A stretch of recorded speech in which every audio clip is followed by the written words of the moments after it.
Welcome back to the channel. Today we're going to be looking at an absolute work of art when it comes to an EDC Fixed Blade, the complete package. We reviewed this Andersson and Copra grit on the channel a while back. This is coming all the way from Sweden, and just check out the quality. Absolute perfection. They round over all these edges right here, and then they buff these out. I mean, everything's done perfectly, and the way to my heart comes with a pocket clip attachment. Just the whole package. This one has the big bellied, I don't remember if they call it drop point. I think it's a big belly drop point in this one. They had the deep hollow grind. Love that blade finish, and the bead blasted natural micarta is just perfect, comfortable. Now this is a fairly compact EDC Fixed Blade, easy to carry. So this new one right here is the Andersson Copra Classic Scout EDC. Once again, super high quality sheath. That same beautiful milling on that pocket clip. The retention on these is great. You got that same leather lanyard there, which is perfect for grabbing this one and pulling it out the sheath. We'll talk about the sheath a little bit later in the carry section. Now this one is my cup of tea here. Comes with this super versatile spear point blade. It's got that same dark acid stonewash or dark stonewash finish. And a nice little top swedge that comes down to thin out that tip. You got a needle-like tip there, which is gonna be great for doing fine precision cuts. It's gonna be a little scalpel up there, and then piercing into that bag of potato chips. It's gonna be great as well. My only real gripe on this knife is no jimping. However, there is a nice flat spot to rest your thumb. I didn't slide off of it ever, so it's a very minor nitpick for me. That blade has the perfect amount of belly to where you can make cuts on a flat cutting surface very easily, and doing in-hand cuts, your belly's not too crazy to where you're gonna easily slide it out of your cut. They got a well-executed sharpening notch. I love seeing that because on my EDC Fixed Blades, I don't have to worry about any stop pins or anything, so I can easily lay a diamond file in there and open it up a little bit at a time. That way I don't have that notch any bigger than it needs to be, so I don't get hung up in that area. On this side of the blade, you have the Andersson Copra maker's mark right there, and on this side of the blade, you have Sweden stamped right there. In my opinion, it's so cool to see a knife coming all the way from Sweden to where they trust me enough to review their product. I think it's the coolest thing ever. Your blade stock thickness is a pretty chunky 0.138 inches. However, it has a high, shallow, hollow grind that comes down nice and thin to around 14 thousandths behind the edge. Not to mention, another thing that I love about these is he sharpens these on a water wheel. So the actual apex of this edge is never getting overheated, which is very common in production knives and production fixed blades because they're sharpening them on a very fast belt grinder so they can get them done quick enough so they can get enough of them made in a certain amount of time. Well, being that it's sharpened on water wheel, first, your bevels are perfectly symmetrical on both sides. They come with a semi-mirror polished edge, and you know that this edge isn't fatigued at all by being overheated. So it should perform great right out of the gate. It's sharpened to 22 degrees, and I'm okay with that, especially how thin this knife is. I can always lower that later if I want to. But if this one performs anything like its smaller brother, it should be great. Let's find out.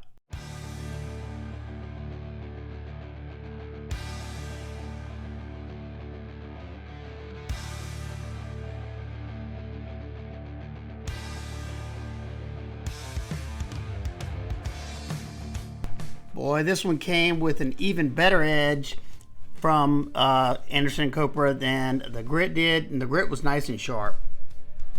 This deep hollow grind is super slicey, and I'm expecting this one to perform great. I threw an extra piece of cardboard in there. I'm not testing edge retention, I was just enjoying it. And it's Aeb-l steel, but it's Aeb-l rock weld to 62 HRC. So it's going to perform much better than just about every production Aeb-l steel knife you'll get. Just because this one has a custom heat treat on it, small batch. So they're not trying to do 1,000 at a time. But yeah, now we're testing the ergos, seeing how that edge wants to bite into the wood. Slowly increasing the amount of pressure that I'm pushing into the wood, and man, this is a nice comfortable handle. It's got decent thickness to it. They round over all the edges perfectly. Love that feeling of that linen micarta that they bead blast. I was able to get so much force into the wood. And then right here, I don't know if you saw how far that or how fast that 1/2-inch sisal rope shot off whenever I cut through it. That lets you know that it's extremely sharp. Not to mention, you'll see me right away using that pointer finger grip, and I'm barely having to give any amount of force into the sisal rope to get through it. Perfect amount of belly that I could have done this all day. The pinch grip is very comfortable because these micarta scales at the front have a nice chamfer, and they're like softened at the front as well, so it gives me something to hold on to. And I'm gonna tell you right now, I get through all the sisal rope that I cut, and it felt like it did from the very beginning, and that's so not common. I test so many knives, and this one performed over and above what I ever would have expected Aeb-l to perform as. I think the only knife that kind of shocked me like this was my NCC knives BBM, and that one's a Nitro V with a custom heat treat on it, and it wowed me. Just because I test so many production knives in Nitro V, Aeb-l, that, you know, you start thinking that that's how that steel's supposed to react, and boy, you couldn't be further from the truth on that. But look how easy it is for me to make those detailed drag cuts through the leather because of that nice fine tip there. Nothing caused any drag. The finish is nice and smooth, and never once did I feel like it was struggling at all, and it finished up strong. Still felt great. We'll test the edge whenever we get done. Yeah. This one was a breath of fresh air because it outperformed every knife that I tested that week, and I had a knife in M390 that this one performed better than. Now, a lot of it has to do with how sharp this one came out of box, and probably forgot to mention it earlier. Hopefully I said it in the testing. This one is in Aeb-l steel, Rockweld to 62 HRC, and I can tell that these are not sharpened on a belt grinder because of how well they performed. I'm curious to see. It still feels, yeah, it definitely has a working edge on there. It doesn't feel like I feel any damage, but let's see if it's still got an edge. Cut a little bit extra cardboard. I could have cut way longer for sure. Yeah. I'll promise you this. Production knives, you know, Kaiser does Aeb-l sometimes. Their Aeb-l will never perform like this. For multiple reasons. The thinness of this grind, not sharpening on a belt, and he's not doing mass heat treating where he's trying to heat treat 1,000 knives at one time. These are a small batch production that they're doing a custom heat treat on it, and it shows. When it comes to carry, just like its little brother, this one carries great. The sheath is set up 2-pocket carry already. I'm wearing my lightweight Huck shorts. I carry them in the spare pocket right here, so it sits alongside my leg. I can do the same in my pocket, but here I can easily grab that little leather lanyard that they put on it, retrieve the knife, use it, and then whenever I'm doing, I just pull it up like that, put the spine up against the back like that, slowly put it in there, go about my business. Like I said, you can do that in the front pocket if you want. I'm sure if you want to clip that to a belt, you possibly could, or the inside of the waistband. This right here is my go-to spot. Sometimes I'll put it in my back pocket, just depends. And this thing's in there. That clip holds nicely once you get it in there. And then also this leather sheath, looks like it's a little bit wet formed. The more I carry it, it's gonna start to conform to that sheath even better. I personally love the entire rustic vibe you get from this knife, from the handle to the sheath. You know, and I wouldn't change a thing on this one. One thing I would love to see from you guys over at Andersson Copra, if you ever wanted to make something just as cool, if not cooler than this one, make something just like this one, same blade shape, about this size, call it your ultralight series. Maybe have that one with a Kydex sheath. I would guess it would probably shave off a little bit of weight, multi-clip or something like that. Fantastic. And maybe on the ultralight, make it thinner blade stock, still nice deep hollow grind, so it's a super slicer. It would bring down the weight tremendously. Yeah, that would be fantastic. But like I said, I wouldn't change anything on this one. This one's great the way it is. And speaking of the weight with the knife and the sheath comes in at 179.6 grams or 6.34 ounces. The knife alone weighs 4.3 ounces. So not bad at all, especially not for a fixed blade. That's not a deal breaker at all. I just think an ultralight series with this exact knife, same size as the grit, would be just, ooh, chef's kiss. And like I said, they bead blast their micarta. This is natural linen micarta. It feels very nice, very grippy. You got flared out brass tubes that are hollowed out, and they epoxy these scales to the tang just to seal out any water. And then look at the rounding they do on these scales, and that's what makes this one so comfortable in hand. They are flat scales, but all this rounding right here makes it an absolute joy to test and test hard. I was able to get a lot of force into everything I was cutting. No matter which grip I hold this one in, is comfortable. It's rounded over on the butt. If you need to stick it into a log, make a feather stick or something like that. The pinch grip's nice. You got chamfers right here as well. So when I'm in that pinch grip, I can hold on to those chamfers, make those nice fine detailed cuts easily. And then you have somewhat of a guard here. If you needed to pierce into a bag of potato chips, you're not going to easily slide up on that blade. Of course, full tang construction. Everything's mated up perfectly. No gaps anywhere, no high spots, just sheer perfection. And I didn't say this before, but this is high quality Italian leather that they use. I'm going to butcher this, but Conceria Walloper leather. I know I'm butchering that. I apologize. Now time for some quick size comparison. It's just a hair shorter than the Reef Circadian, and it's just a hair longer than the Viper Handy 2. Two more pretty good size comparisons. It's just a hair shorter than the 9-point knives Coyote, and it's just a hair longer than the Asher knives Low Buddy. It's also in the middle of the White River Sendero and the White River M1. And it's just a hair shorter than the BMKT Field Spec Explorer, and it's a decent bit bigger than the SE Azula 2.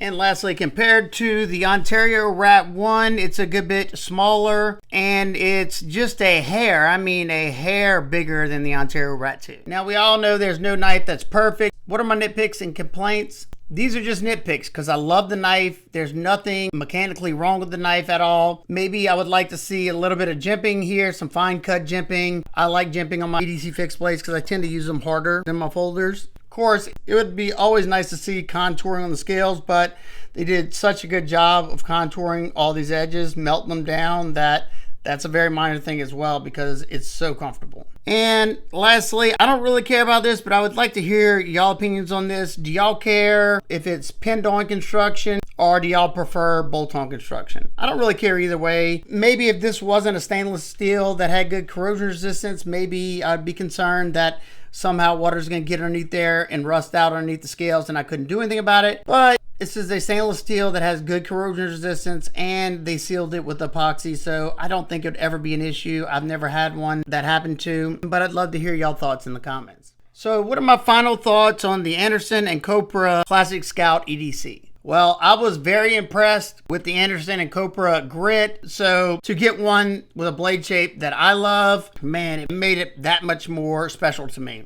These are definitely not cheap, but it's a custom-made fixed blade with a lot of attention to detail from the super high-quality, thick but supple Italian leather sheath. Nice quality stitching, and everything's burnished on this sheath. There's no sharp spots on the sheath, no hard angles or anything. Even got this nice milling that looks great on that, I'm guessing, stainless steel pocket clip. Let me check that. That may be a titanium clip. It's either a titanium clip or a non-magnetic stainless. That doesn't matter to me at all. It functions great. It's great in the sheath. It's not going to fall out. It's extremely comfortable in hand. This one performed fantastic. And y'all saw how the edge was. I have not touched this edge. You know, it comes with a pretty much close to a mirror polished edge. And after seeing how well it cut that phone book paper, I know for a fact that, let me make sure, let me see something. Yeah, no damage to the edge whatsoever. I know for a fact that I can strop this up. I'll probably strop it on my 12 micron first, then 1 micron. I've been using some new emulsions from Creeley Blade and talk about can bring an edge back. Not that this one needs to be brought back. Let me see. It might even be still hair shaving sharp. It's not hair shaving sharp still, but Definitely a great working edge, and I'm about 99% sure I can bring this back to a hair shaving sharp edge without having to sharpen it. The Classic Scout EDC comes in at 299 euros. Hopefully before I finish reviewing this, I'll do the conversion, and if so, I'll put it up here, down here somewhere. So yeah, it's definitely not cheap, but if it wouldn't have been sent to me, would I have bought this? Absolutely. I know for a fact, or I can't say fact, but I'm about 98% sure that if you pick up one of these, you will love it just as much as I do. You know, if you like a super comfortable, versatile, very slicey blade that just comes with a beautiful package, then yeah, you will absolutely adore this Andersson Copra Classic Scout EDC. I'm not an affiliate. They don't have an affiliate or anything, so it's not like I'm making any money if y'all buy this or not. I just like to share fantastic products with y'all. And in my eyes, yeah. So for me personally, Andersson Copra is 2 for 2, absolute home run. And yeah, like I said, this one I absolutely love just because it's in a blade shape that I tend to carry more. I love the versatility of a spear point, low tip drop points. They just work for pretty much everything you do. And this one is extremely slicey, another thing that I love my EDC fixed blades to be. So if this one interests you, I will have it linked down below in the description. You can also check out the grit if you'd like. I don't know if that's available, and I hope this is still available. It was whenever I first received it, but of course I had to do my testing, I had to carry it, and that all takes a lot of time. So if you have any questions in particular, feel free to ask me down below. I hope every single one of y'all is having a remarkable day today, and remember, keep these blades sharp. Like this Andersson Copra Classic Scout EDC. Smile more.